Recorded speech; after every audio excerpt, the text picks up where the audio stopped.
Welcome back to Season 3 of the Sober Motivation Podcast. Join me, Brad, each week as my guests and I share incredible and powerful sobriety stories. We are here to show sobriety is possible, one story at a time. Let's go. In this episode of the podcast, Nikki recounts her journey of sobriety.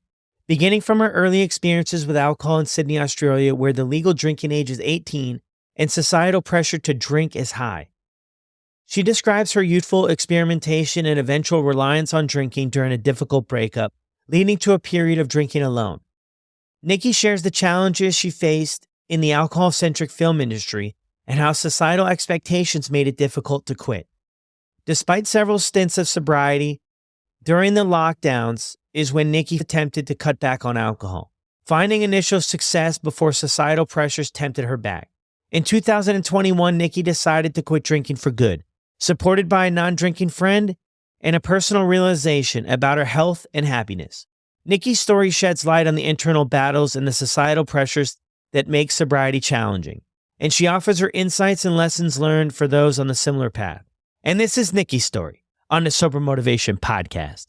Before we get into this episode, I heard this quote the other day, and I want to share it with you guys. It's kind of titled, Find the Others, and it's Timothy Leary.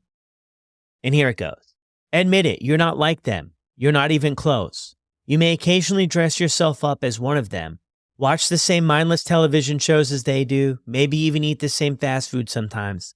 But it seems that the more you try to fit in, the more you feel like an outsider, watching the normal people as they go through their automatic existence. For every time you say club passwords like, have a nice day, and weather's awful today, eh? You yearn inside to say forbidden things like, tell me something that makes you cry, or what do you think deja vu is for? Face it, you even want to talk to that girl in the elevator, but what if that girl in the elevator and the bald man walking past your cubicle at work are thinking the same thing? Who knows what you might learn from taking a chance on conversation with a stranger? Everyone carries a piece of the puzzle. Nobody comes into your life by mere coincidence. Trust your instincts. Do the unexpected. Find the others.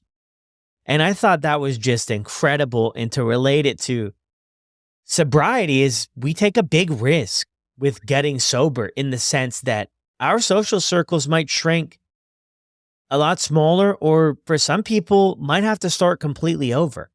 And I think this quote here anyway, what I get from it, really just pushes us to step outside of ourselves, outside of the box, take a chance on what could be, instead of always relying on what was, and always about the negative outcomes of something. So go out there and take a chance on something. Now let's get to this episode. Welcome back to another episode of the Sober Motivation Podcast. Today we've got Nikki with us. How are you? Good, thanks. How are you? I'm great. Thank you for jumping on here and being willing to share your story with all of us. My pleasure. So what was it like for you growing up? I grew up in Sydney, Australia. And for those who don't know, Australia, the legal drinking age is 18. And I had one younger sister, and grew up in your average kind of family, mum, dad, younger sister, nothing crazy. It was a pretty good upbringing. Nothing terrible ever happened in my life. It was pretty cruisy. So I feel like I was pretty blessed because of that. I never have anything really negative to say about my upbringing. I think I had a pretty good childhood. But yeah, as I was saying, like the legal drinking age is 18 in Australia, and it's very common in Australia to start drinking quite young. And also just around drinking in Australia, if you don't drink, there's a lot of stigma against why you don't drink. I had my first drink when I was 15. The group that I hung around had a lot of friends who were a lot older and had access to alcohol. Not that we were drinking like a lot. It was probably only maybe four or five drinks, which in Australia is really not that many drinks. And we would go to someone's house and have a couple drinks. And at the start, I never really loved the taste of alcohol. I still never did. It was definitely always about socializing and, all my friends are doing it, so I'm going to do it as well. And then by the time I hit 18, which is when I was able to buy alcohol, I was still in my final year of school. So I was able to buy alcohol for my friends who were not 18, which is definitely not, looking back on it, was obviously not very illegal for one. It was never great. But yeah, I turned 18 quite early as well. A lot of the people in my year turned 18 halfway through the year. I turned 18 at the very start. So I was able to be the supplier of alcohol in my year as well. And during that final year, I actually went through a really bad breakup and lost a couple friends as well. And to not necessarily get back at them, but just show that I'm like, oh, I'm doing better than you. I was able to go out drinking and go to clubs. I would start going out to clubs on a weekend and posting photos being like, look, I can go out drinking and I'm forgetting about you. I don't care about you. When really I did care a lot. And it was just a way to really deal emotionally with that really hard time in my life. And I mean, everyone, it's high school. So like everything is heightened. A breakup, which you would have maybe now, is not as, we were only dating for maybe 2 years, which in high school is like forever.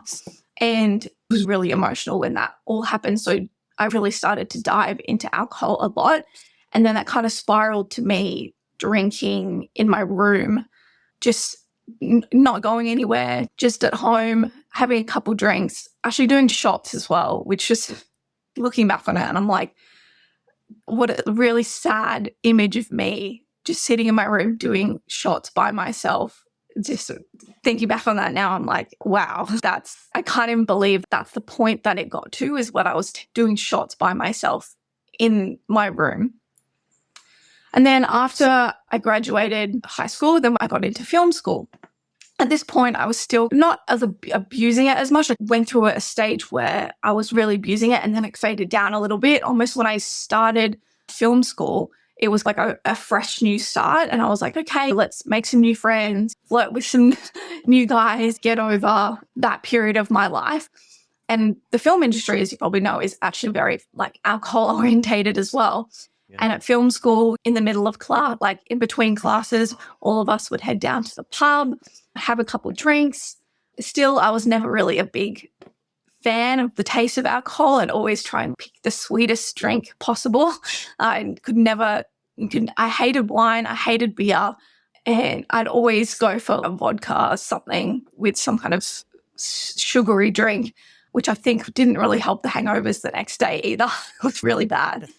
But yeah, just the constant like in between drinks, probably like we were drinking maybe, I want to say 4 times a week. And whether that was in between classes or after classes, we'd stay back, because where our film school was located, there was about like 6 or 7 bars just down the street. And yeah, not that we were like binge drinking, but we were definitely having a couple and then going to class a little bit buzzed. But like everyone was doing it, and that's the film industry and that's how it works. And I guess it's like with college, anywhere in the world, alcohol is a big part of it. And it's like a bonding thing. And being like, well, I have to fit in and make new friends. So they're all drinking, so I'm going to drink as well. Then like eventually I got a job in the film industry. And at that point, during that time, that transition from like film school to like working, I was still on the fence about whether if this is something that I enjoy.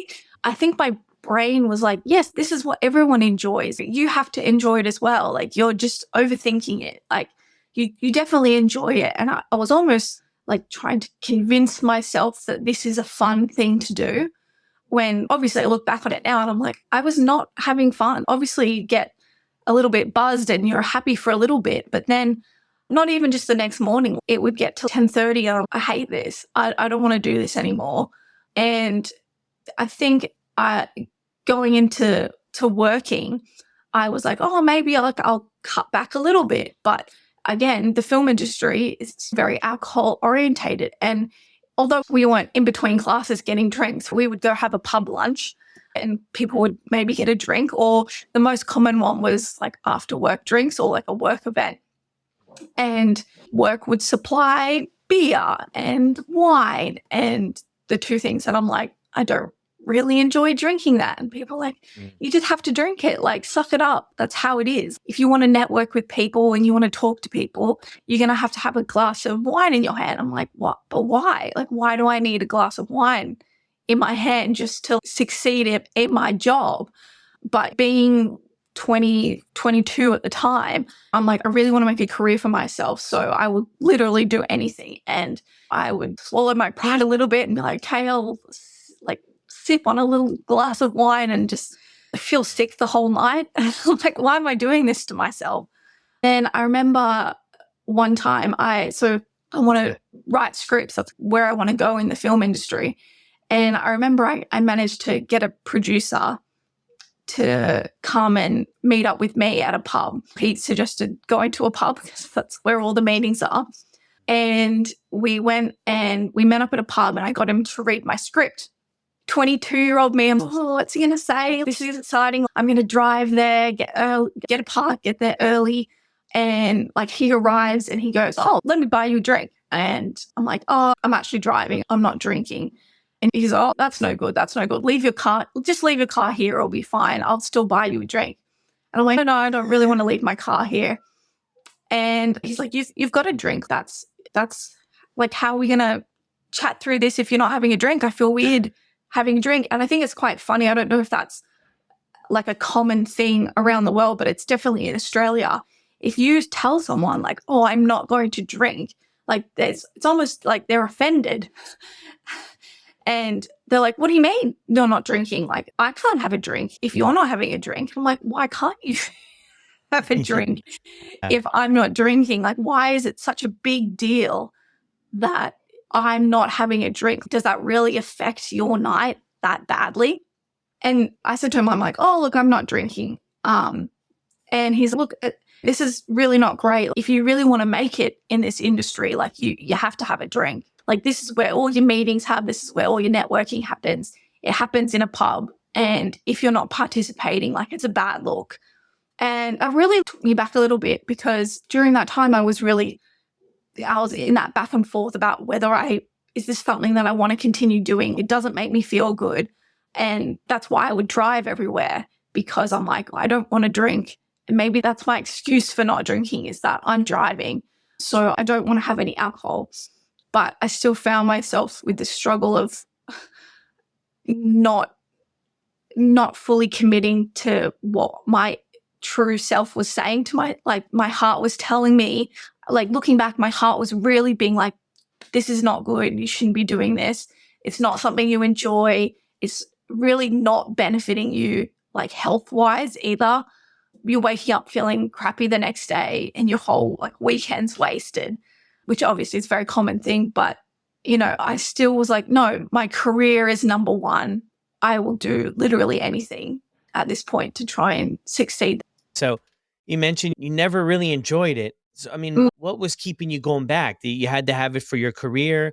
Were you able to fit in social situations without drinking? Like, to get to talk with people and be a part of that stuff? Or did it really help you like that? So I did have a couple like stints where I didn't drink, and I was always like, oh, the thing that I hated the most was like the questions, like, why aren't you drinking? Why aren't you drinking? And I think I didn't really have an issue, like a huge issue, like hanging out and not drinking. I think the thing that affected me the most was the questions. I hated the questions, like, why aren't you drinking? Or you're boring. Why aren't you drinking? That's so boring. That was the thing that I hated the most. And that was the reason why I would either cave and be like, okay, yeah, I'll drink tonight. Or, yeah, the career thing as well. Like, I think in the film industry, it's really about who you know and forming those bonds. And the last thing I wanted to do was like upset anyone, which is crazy thinking back. I don't want to upset you, so I'm going to put like alcohol into my body, which is, yeah, nuts. But I wouldn't say like I needed it to have a conversation. I'm quite chatty as it is. I don't really need, like people used to say, my personality's already drunk. So when you add alcohol on top of that, I'm a bit like, ah. And I was always someone like by 10:30, I'm like, oh, I need to go to bed. Crash really hard because I just go, like, Yeah. straight away when I have alcohol. So it sounds like too, from the beginning, you were questioning, or close to the beginning, you were questioning Mhm. what gave you that idea. Because correct me if I'm wrong here, you haven't really experienced any big consequences, or maybe any at all, or at least that you haven't shared. But that's usually what most of us have happen, and then we Mhm. consider maybe changing. But you, from the beginning, didn't really enjoy it. What's It that was about? Yeah, like I never really, I think like the worst part of my drinking was like when I was at that 18 stage during that year. And I look back and I definitely was depressed at that time. And yeah, look, yeah, you're right. I never really had a big event that happened that was like, nope, I don't want to drink anymore. There was one night that was probably the closest I would say to an event where I think it was like New Year's. I think it might have been after 2020 when I quit. I quit for a little bit in 2020 and then came back to it. And it was like New Year's Eve and I got really drunk. But because I hadn't been drinking like in 2020, it hit me so much more because my tolerance for it was like so much like lower. And I just remember saying some like really like inappropriate things to people, and even just something that happened in my past, which I'm not really ready to talk about, but I started like openly talking about that. And then I'm like, that's something that's really sacred to me that I haven't publicly spoken about. And then having alcohol, I've just blurted it out to a whole room of people, whether they were listening or not. I'm not sure. I was out of my mind at the time. And that, I guess that kind of moment was a big one for me, being like, okay, I don't want to say things that I want to keep close to my chest. And that was Yeah. the bigger moment, I guess. But you're right, not like a huge moment in my life where I was like, no, no more. Yeah. It was just like a constant back and forth throughout my entire life. Yeah, really interesting there, because I've been hearing a lot more stories like this, right? Because something on the outside might not be happening, but I think there's a lot of people, and you might relate to this, you might not. You experience this internal battle that's just not making a whole lot of sense, right? It involves a ton of anxiety, maybe sadness, maybe with your career wrapped in there too, about what direction am I going to go? How am I going to make Mm. this work? It's a very confusing place, Yeah. 22, 23 to be in. I mean, did you experience some stuff like internally, mental health wise? I mean, did you find it had an impact on any of that stuff or no? Yeah, I think when I was drinking, I always was like, I tended to then start reflecting on bad things. Like whenever I used to drink or get drunk, would tend to always like lead to either one or two ways. I would be overly happy and like chipper and fun and everything's great, still feel bad the next day, or like on multiple occasions, like it would end in me like crying over something, like whether it was something that happened or something like something silly that probably doesn't deserve my tears. And alcohol did make me highly emotional to a point where I would end the night in tears and like, why am I doing this? Why am I putting myself in this emotional roller coaster consistently? Yeah, it's a very big back and forth throughout my entire life, looking back on it, because there was so many stints where I was like, no, okay, cool. I'm going to have a break. I'm going to drive. This is going to be like a little break from it. But I would always return to it. And I think like a big part of it was the social stigma in Australia. It's if you don't drink, like there is something wrong with you. It's very like un-Australian to not drink because like alcohol is so rooted in our culture. And just from a young age as well, it's like alcohol is how you have fun, how you socialize, how you do this. And then adding my career in the film industry with how much alcohol's involved in that, it just constant battle of me, my heart being like, okay, yep, but you really don't enjoy this. You should stop drinking. And then your head being like, you're never going to be able to do what you want to do in life if you don't, or you're not going to be able to fit in if you're not drinking. And I like, that was always really hard for me, that back and forth. Luckily, I finally got to that point where I was like, yep, I'm stepping down. I'm making sure that I don't have alcohol again. And I think I was lucky because at that point in my career, I had established myself enough to feel like I can say no. And I have enough experience, I guess, to be like, yep, like I'm good at what I do. And if you're going to hire me, you're going to hire me for me, not because, and no one's going to tell me otherwise that I can't do this because I'm not drinking. Yeah. You think having employees who weren't drinking, I mean, would be ideal. I mean, show up on time, well Right. rested, like maybe go the extra mile. It's interesting, but I mean, it's like when I used to work in the restaurants, I was like, restaurants are all about drinking. And then I taught with people who work in office buildings. They said, oh, we had a full bar, free beer. You could drink all day in the office building. Mhm. Then you talk to the car salesman guy and he says, oh man, the car sales industry is loaded with this. And then hearing Mhm. from you, I mean, it's everywhere. It's everywhere. Yeah. And it's, yeah, I mean, it is discouraging, especially when you're starting out and trying to build a name for yourself, right? You want to make this all work out. And then if you're getting this feedback from people who've been around it a bit longer, Mhm. I can imagine anyway, it's awfully confusing for you that want to try to move this forward. But I also think there's something really special to stand on your own 2 feet and be confident in the decision that you're making in letting the chips fall where they may. So you stopped drinking in 2021. What does 2020 look like for you? So 2020, when COVID hit, that was my initial kind of point where I'm like, okay, I'm going to take a step back from alcohol. In my brain, it was the perfect time because you're literally stuck at home. I wanted to focus on, we were lucky enough, we had our own home gym. My husband's a personal trainer, so we had a bunch of equipment in the living room. Let's not go into that. But I was like, okay, I'm going to focus on my health more, find a different outlet, and not have to be not necessarily reliant, but I don't have to put myself in situations where I have to drink because we're literally locked in our houses. And it was really great. I saw some really great benefits from it. Like my skin cleared up. I had a lot of skin issues when I was drinking. And then I found that my skin cleared up. I just felt better. It was easier to train.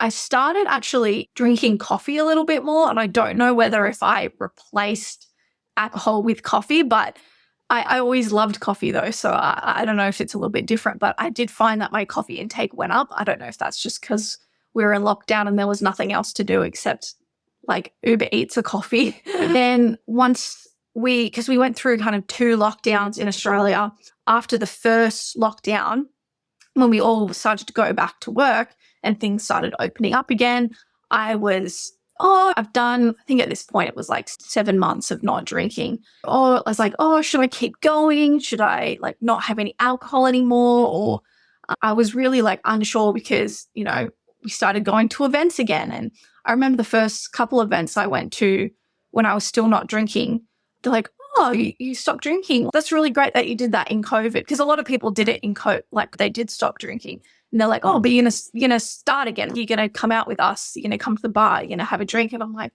I don't know. Like I've done so long already. Is it worth getting rid of that streak, I guess? And eventually I did. I think I only really drank it. There was maybe like 7 or 8 events in between when I actually stopped drinking in 2021 and when I first stopped and did that 7-month stint. But it was really hard in the office going back because everyone was like, oh, well, okay, lockdowns made you boring. I'm like, okay, I'm still the same person. Like I haven't changed. Like an alien hasn't come down and taken over my body. Like I'm literally the same person. I'm not drinking alcohol. And it's interesting, like that office in particular that I worked in at the time, it was very, let's go down the pub, have a drink. It was very like alcohol orientated and snack orientated. They always had like lots of sugary snacks all the time, always snacks. Anyway, it's a whole other thing. Impossible if you wanted to lose weight. Like I did really well in COVID because I wasn't snacking all the time, and then you go back into the office and it's like alcohol, snacks, just like everything you're trying to avoid. And I remember one day, really specifically, it sticks out to me. Half our team started like walking away, like it was during lunchtime. I'm like, oh, like where are you guys going? I'm like, oh, we're going down to the pub for a feed. I'm like, where's my invite? They're like, oh, you don't drink. I'm like, I can get a steak. I can get a chicken snitty. Like, why can't I come and hang out with you? Like, even though I'm not drinking. It was almost like, oh, she doesn't want to come to the pub with us anymore because she doesn't drink. So therefore, we're just going to stop inviting you. And that was really hard because I just found it just continued to progress. I started getting invited to less and less events, even events that weren't even work related. Whereas previously I'd been invited to maybe a housewarming or I don't know, like a birthday or things like that. And then when they found out that I wasn't drinking, I stopped getting those invites, which was really, really hard. And I think that's why I was like, oh, I guess I could start again. I feel like I'm losing, which I look back on and they weren't my friends. They were just colleagues at the time. I felt like I was losing them. So I was like, okay, why not? I'll just have one drink. And all of a sudden, it made them happy. So like started getting invited to events again because, it's fine. Nikki's can have a drink now. Let's invite her. And it's just so crazy to think that that's the reason that I started drinking again. I'd thrown away. I know I've heard people talk about this on this podcast before about like throwing away a streak. And obviously I was like looking back, I'm like, damn, I could have had that extra 8 months, 9 months on my like of not drinking and I threw it away. But I think I almost needed it as to really cement being like, no, this is not for you. Like alcohol and you don't belong together. This is enough. And it's actually just reminded me of something as well. One of the guys who originally, when I told them who I used to work with, and I told him I wasn't drinking anymore, and was like, he was on my lines being like, oh, you're so boring. What do you mean you don't drink anymore? You're not going to come to lunch with us. It's funny recently because I'm coming up on 3 years of not drinking now. I remember, I think when I posted my 2 years, he messaged me and was like, wow, like this is really awesome. Like this, I'm super like proud of you. I wished I could do something like this. And it's funny seeing that now when like how he treated me then to turn around to be like, oh, like I wish I could do this. And I think he did for a while. I know that now his wife doesn't drink. And I think he also has taken a step back from alcohol. But yeah, just to have that one person be like, oh, you're so boring now that you don't drink, to then message you like once I hit my 2 year being like, oh, this is actually so awesome. Like, not that I needed validation, but it was, this was the right thing for me to do. And although it was really hard, like quitting when I did because of like the work environment that I was in, like it was beneficial for me. And actually the last time that I drank was the last time I worked in that office. It was my going away party. And at that point, I think I'd done maybe another 2 months of not drinking. And I was like, oh, do I keep going? And I'm like, oh, it's my last day in this office. It will make everyone feel better and they'll be happy if I'm drinking.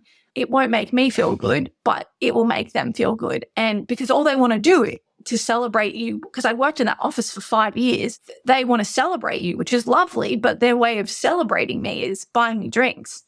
And I got bought so many drinks that night. I couldn't even finish them. That's how many I got bought. And I was really real. I think it was probably not one of the drunkest, but the drunkest I'd been like in that kind of period of time. And yeah, I think the next morning when I woke up, I was like, that's it. That's it for me. I don't want to drink anymore, and just been alcohol free ever since. And it was the best thing. Yeah, that's incredible. Great job. I'm just thinking about the conversations that your coworkers there had with you and maybe other people too, and not wanting to invite you to the pub and to lunch, because we hear this story quite often. And I think what it comes down to is other people are a little bit awkward, and it paints a full picture thing, right? When your coworker reaches out to you after 2 years, when he was the one making all the maybe jokes or saying this stuff anyway, it's hurtful at the time for sure about how you're boring now. You almost wonder, right, how many people are actually struggling that just aren't talking about it. And it's really hard too. I mean, that's really tough to work through. But I think another tough thing to work through is if that's the reaction you're getting and you're working through it. What is somebody who's actually struggling? What feedback are they getting from their coworkers? And it's not just in your circle. This happens everywhere about, hey, like you can't say anything if you're struggling. And it really puts people in a tough spot. Just thinking bigger picture here about, because you're doing such a great job explaining it about what goes on. And I can only imagine for somebody else in that office. I mean, if we look at the numbers about people who struggle with alcohol, there's probably a handful or more in that office. You probably weren't the only person. And it's really tough, I think, if somebody's struggling and those are the conversations that are going on. It's like, man, I'm struggling, but I'm definitely not going to ask for any help or say anything in this environment. And I think that sometimes people can be uncomfortable around us sober people or us people not drinking, as well as us. We can be uncomfortable at times around people who are drinking, right? Like for me, I know if people are, sometimes I go to sporting events, hockey games, and like people are just acting reckless. That for me is just really uncomfortable because it's that unpredictability in my life that, not that the rest of my life is predictable, but it's that thing you can't really get out of it if you're sitting 4 seats down. But I thought that was really interesting, the type of thing there that you shared about the office. And then especially with the one person contacting you with, I wish I could do it. I have it's not just like him as well. I've actually had when I did post my 2 years of being so, I had a lot of people reach out to me being like, wow, this is really amazing. I wish I could do this. And I'm like, well, why can't, like, I know it's not, it's so easy because every story is different, but again, I think it's a big part of it is the social element. And in Australia in particular, if you don't drink, you're a boring person and you're un-Australian if you don't drink. That's a big thing that I hear a lot, is that you're un-Australian if you don't have alcohol. But yeah, I get a lot of messages actually whenever I post anything about me not drinking. I do get a lot of people reaching out being like, oh, wow, like that's amazing. That I wish I could do that. And to them, I say, I'm here. I can help you. Anyway, reach out. There's so many places, like particularly on Instagram, I've found now, like going in and searching for people who support other people trying to quit alcohol. There are support groups out there. And I think I almost wish like maybe I'd found one earlier because I did it on my own. I didn't even really think that like pages like yours, for example, like existed, or where there is actually like a lot of people there to help you out. And I think maybe if I'd found it earlier, maybe I wouldn't have broken that 8-month streak. And you can always be like, oh, if this happened, but you know, it is so good to see like so many people online that are there to help. Yeah, so true. And it's almost too, you went back to that with your 7-month streak and then you restarted that over. But I mean, there's very few stories that you hear that it works out. Everything works out the first time. It's not like that trial and error. It's like collecting data. And I think it was what you said, like you, in one way or another, a strange way, maybe you needed that last thing to figure out that things weren't going to be any different. That's what we get convinced of at times, right? We quit drinking for a bit and then we go back to it and we believe this idea, right? This make believe idea that it's going to be different. I'm going to figure it out this time. I'm going to enjoy it. Oh, I'm going to make so many friends and all this stuff. And then when we get back out there, we start drinking again. Yeah, maybe the first time goes all right. But what happens 99.9% of the time is people end up back in the same spot, or often a worse off spot, because now we feel bad that we just started over after whatever it is, 3 months, 2 months, wherever. So I like the way you put a spin on that, because you could have just thrown it all away and it just felt bad about it all and been like, man, I wasted all that. But you look at it, hey, maybe that's just a thing I had to learn and get back on it. And now you're here. Hey, what are some lessons that you've taken away from your journey of not drinking that you could share with us?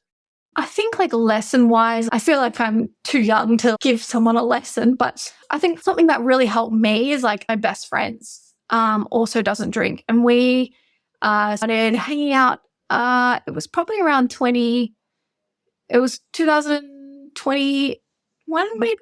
Yeah, 21, I think we started hanging out. And it was because she was actually with me on the last day that I drank. I think we'd been hanging out for 6 months at the time. And she also didn't drink. And I'm like, oh, it helps so much to have someone who also doesn't drink, who you can hang out with and is happy to do things that don't involve alcohol. And I know it's not everyone gets that luxury of having like friends that don't drink. They feel like they have to do it on their own, or they feel like they only have people online that they can talk to. They don't have anyone in person. And I feel like finding someone in person and her like being like one of my best friends really helped. And I think that if you can, like maybe go out, and I'm sure there's like groups that you can go to and just try to find someone in person. I feel like that helps so much, because one of the reasons why I would drink so much is a couple of the friends I had at film schools, like all they want to do is drink, and they're the kind of people that would constantly buy you alcohol. Oh, I've had 4, not have 8. And those kind of people, who you surround yourself is such an important thing. And I think if you don't have someone that believes in like what you want, like actually like accept you for not drinking, I think that's something that is hard if you don't have that support. So trying to find someone like that, I would say, is like a really helpful tool. Yeah, I love that. Yeah, find people that don't drink. Yeah, 100%. And that would be because you're going to enjoy different activities. That's the thing is Mm. when you do quit drinking, you're not really going to find yourself at the nightclubs or the bars and necessarily plugged into that scene. Staying up till 2 a.m, that's usually a thing of the past. Like 9, 10 o'clock, I'm trying to find my way to bed shortly around that time. And most people do. Or 7:38. Yeah, exactly. So you have to find different people that are going to be like, for me, Mm. up early and people who want to do different things. Go for a walk, get a coffee. What do you want to do? Do you want to check out the flea market?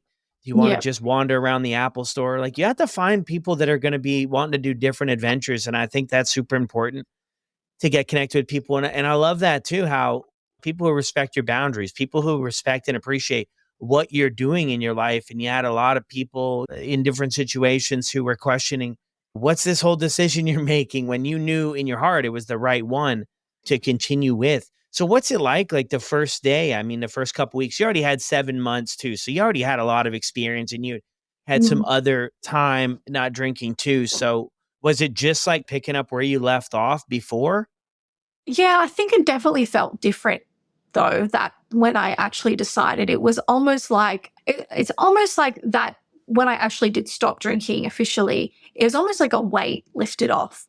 Like I became sure of myself, and I'm like, this is part of who I am now. I'm accepting this as part of my personality. Like I can put it in my Instagram bio that, you know what, I don't drink. Like I'm ready to make it public, and anyone who comes to me, I'll tell them I don't drink. And yeah, I think, I don't know, like necessarily like why it was different. I think it was just the right time. And I felt like I felt like it was the right up. I felt like this was it. And it was like it sounds so corny when I say it. I was trying not to say it, but like a light switch being like, yeah, like this is it. Like I've really made the decision, and now I've accepted this, not just like on the like outside, but I've accepted it on the inside as well.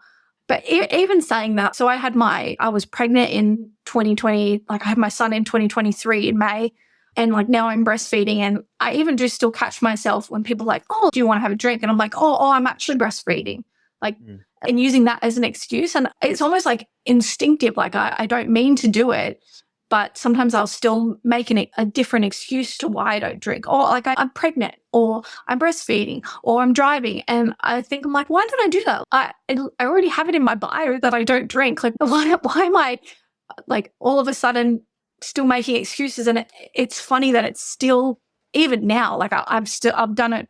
I did it probably 6 months ago, and I'm like, why am I still doing it? And it is that definitely that un-Australian thing, and people, the questions, which I hated when I was not drinking, is the questions. And I still, I don't want to say I struggle, because I don't.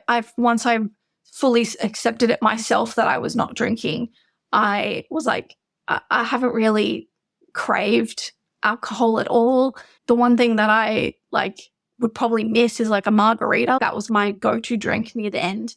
But I found really great non-alcoholic versions. There's plenty of places in the city that do that now, which is really nice. We just had some nice non-alcoholic drinks on my birthday.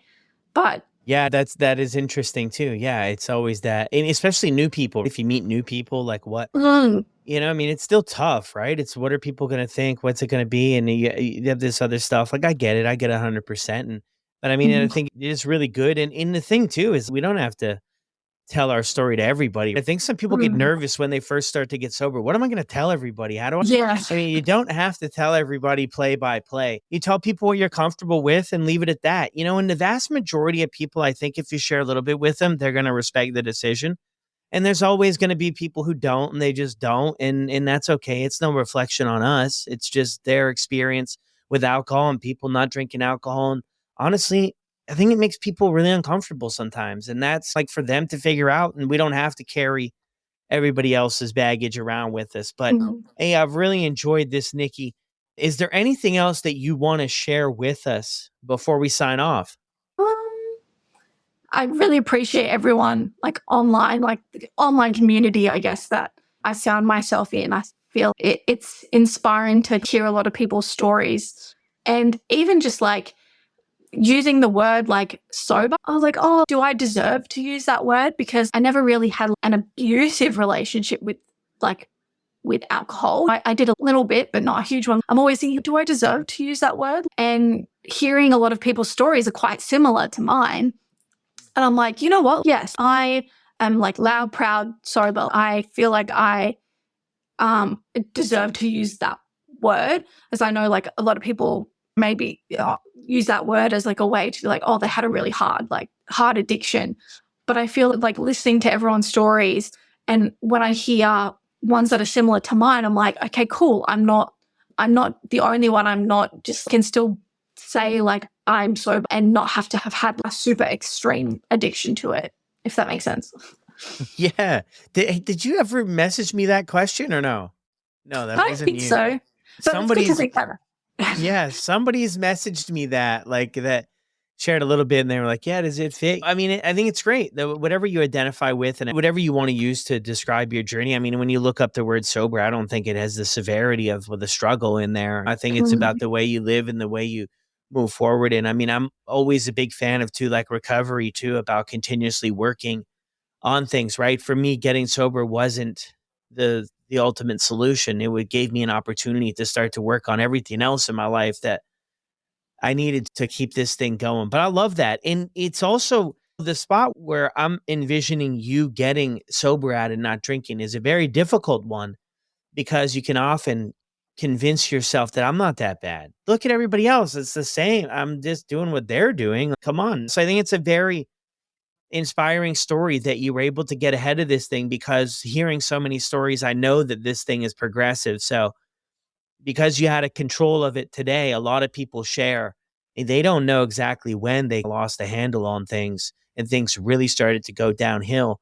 And a lot of the stories start out this way. You've heard them. They start out Mhm. this way in college. We start drinking, binge drinking. We start getting into it, becomes more frequent. And then further down the road, things pick up. I mean, kudos to you, honestly. Thanks. Thank you so much for sharing with us today. Thanks so much for having me. Well, there it is, everyone. Another incredible episode. Huge shout out to Nikki. Nikki has actually passed over 3 years. We recorded this episode a little while back. So huge shout out to that. I'll drop her Instagram username down in the show notes below. And I know she would love to hear from me if you were able to connect with any part of her story.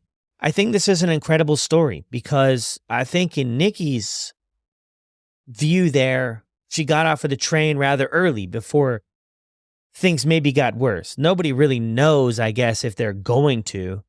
In a lot of stories, we hear that it's progressive, though, so there's always that chance. But I think a lot of times we always hear about it's never too late. You're never too far down the road to really turn things around. And I think that it also goes to show that it's never too early. You're never too early in the process to make a decision about where you want your relationship with alcohol and how you want it to look. And to also realize throughout hearing these stories that things don't often get better. They just don't. Maybe there's stories out there where they do, and we just don't hear them here on the show. But I feel comfortable saying for the vast majority of us, things are not going to look up if we keep alcohol, aka poison, in our lives. Thank you, everyone, for the continued support. Be sure to drop a review on Apple or Spotify, and I'll see you on the next one.